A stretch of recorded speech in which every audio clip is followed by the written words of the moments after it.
So this video, we're going to talk a little bit about quadratics. In particular, we're going to learn or review how to go from a table to a graph, and then talk about some of the simple transformation that we've been working on in class. And then you're going to end this video by doing 4 problems where you're kind of putting all 4 of these together. So let's just get started.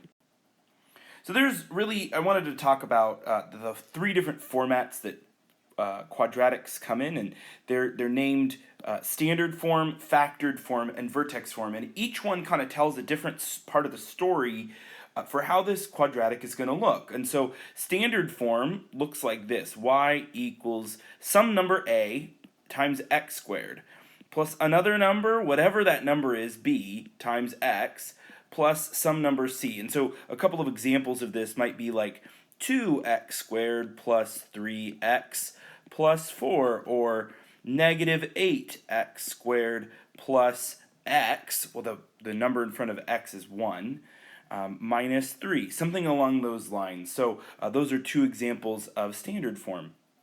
And then factored form is helpful. If you remember back from Algebra 1, you might have factored.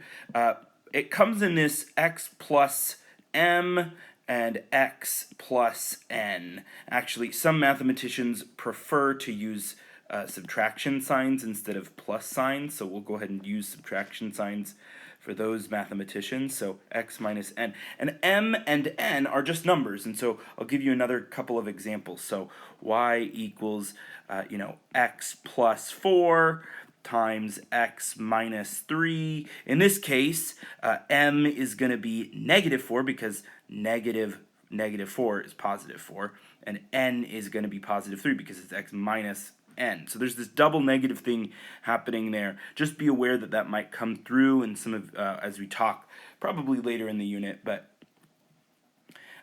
x plus 8 and x plus 7, right? So you can hopefully see those pieces parts.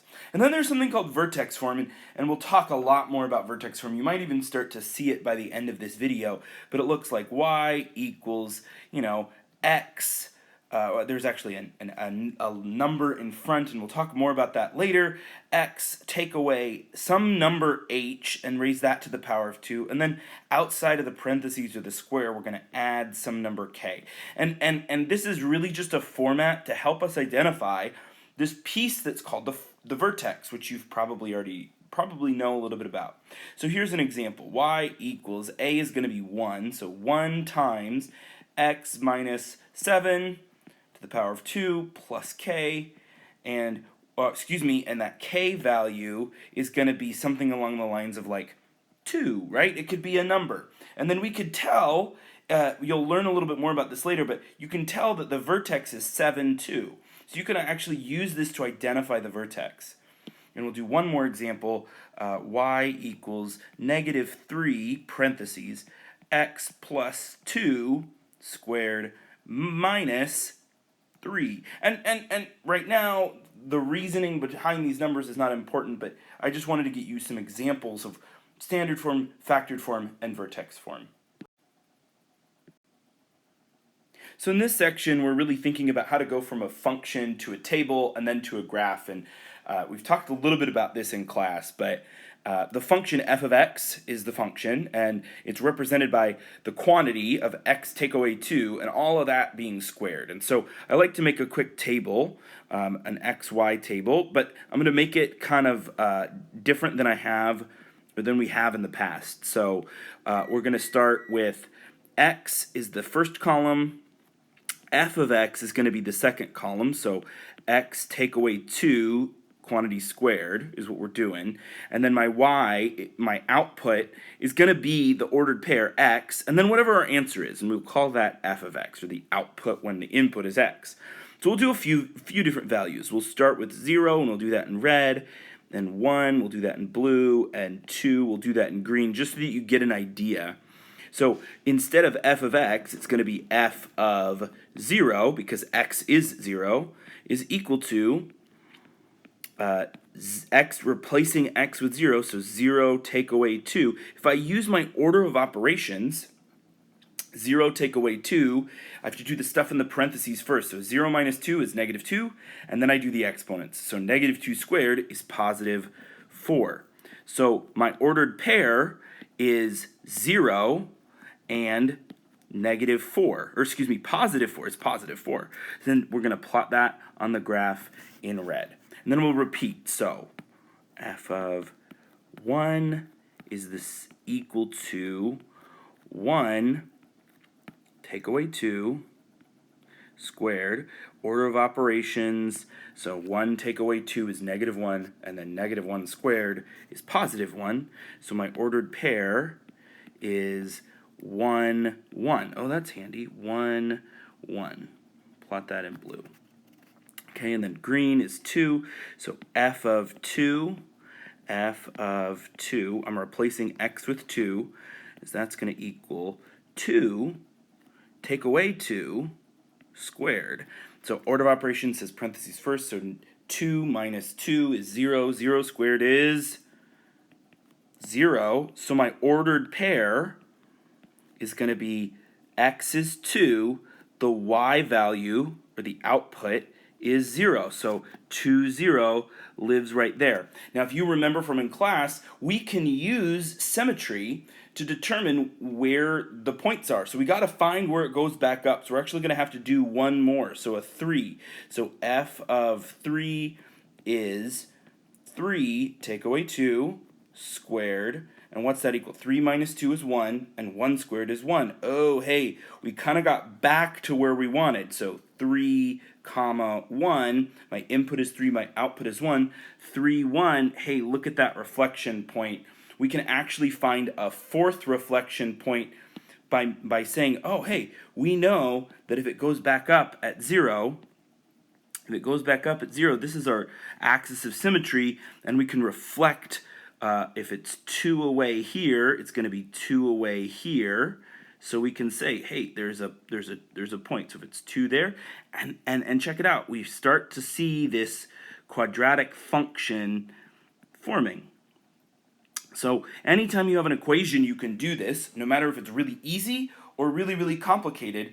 Go ahead and pause the video and just kind of reflect on what we did. We started with a function, we made a table, we could pick really anything we wanted for the x values, and we plug them in, and then we get ordered pairs in order to plot them on the grid.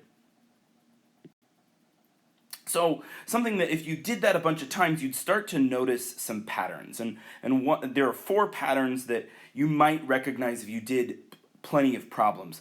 And they're the vertical shift. And I tried to draw this picture for you so that you could understand, like, hey, what is a vertical shift? A vertical shift is up and down, and a horizontal shift is left to right. So just pay attention to those cues, what those shifts are. And shifts are just translations, if you want to go back to geometry language. So a vertical shift, one way that we can see that is if I have a function and I just add some value. And so let's take a look at a couple examples. So like what we've been doing, x squared plus 2 would be a vertical shift, and then it would go up 2 because it's plus 2. So it's really key that it's going up 2. And here's another example of something that doesn't go up but goes down. Would be x squared minus, let's say, 7. So this is a vertical shift, but it's going down 2. So the vertical shift is quite simple, and you can just kind of look at the last value there, whatever the k value is. So in this case, the k value is positive 2, and here the k value is 7. Horizontal shift is a little bit tricky because we think of it as backwards, and what it looks like is f of x minus h, which is a weird way of writing it. So I'll give you a couple of examples. One of those would be, x plus 2 quantity squared. So the instead of being outside, like over here, the plus 2 is outside of the x squared. Here, the plus 2 is part of the stuff that's being squared. So I hope you see the difference between how this is written and how this is written, that the plus 2 is on the inside. Well, with horizontal shifts, I kind of got to think opposite. So this is a horizontal shift, but this shift is actually, I think plus is to the right, but it's kind of opposite of what I think. This is a horizontal shift left by 2, and left being like that direction. So just be aware that it's a little bit counterintuitive. So we'll do another example. So let's do x minus 7.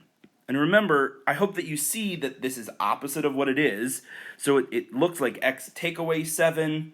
It looks like it's going to go in the minus direction because it's minus 7, but it's actually in the right direction. So horizontal shift, and this green one is right, which is that direction, by 7. So it's a little bit counterintuitive. I'm going to give one more example, and I want you to pause the video to try and predict what it will be. Oh, we already did that one, didn't we? Okay, plus 18.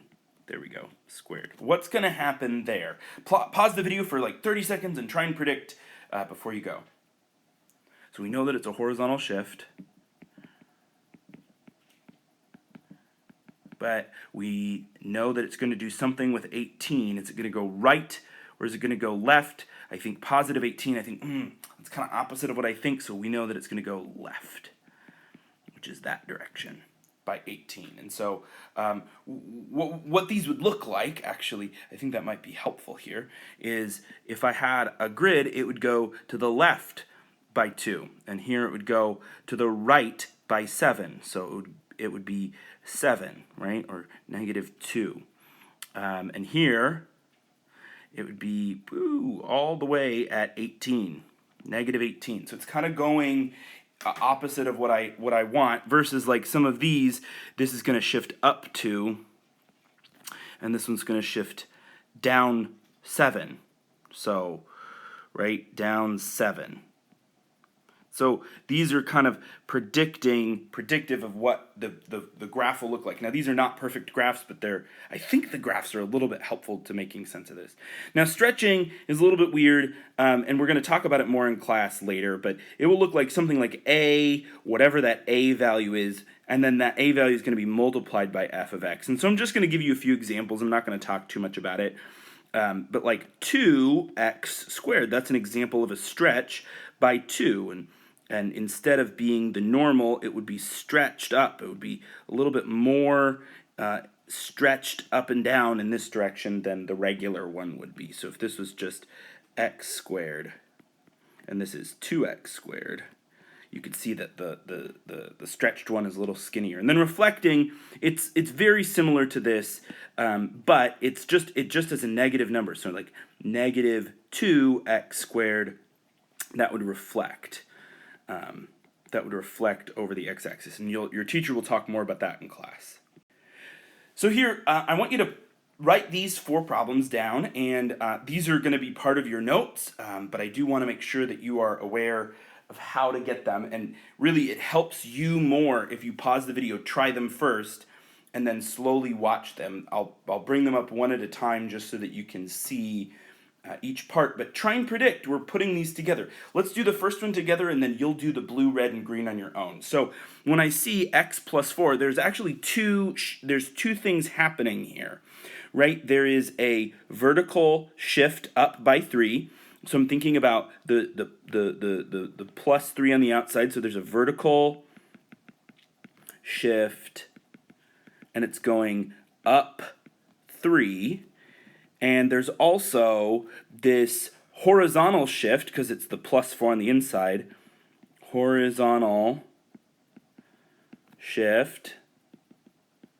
And then it's kind of backwards from what I think, right? So I think it's plus 4 is positive, but it really goes the opposite of what I'm thinking. So it's going left by 4. And so pause the video, try these last few, and I'll undo them slowly by slowly.